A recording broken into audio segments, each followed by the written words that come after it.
कि जहिया से चली गईली छोड़ी के हमके जिंदगी भइले सुनसान है जान। कि जहिया से चली गईली छोड़ी के हमके जिंदगी भइले सुनसान है जान।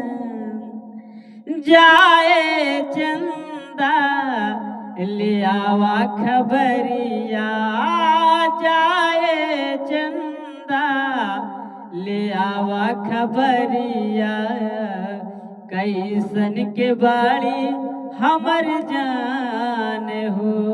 ए चंदा कैसन के बाड़ी हमर जान हो। कि जहिया से चल गईलू छोड़ी के हमके जिंदगी भइले सुनसान है जान। जाए चंदा ले आवा खबरिया, कैसन के बाड़ी हमर जान हो।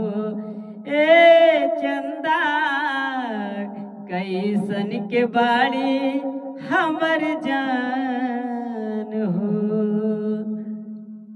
अगर गीत अच्छी लगे तो इसको ज़्यादा से ज़्यादा शेयर कीजिए और चैनल को सब्सक्राइब कीजिए। धन्यवाद।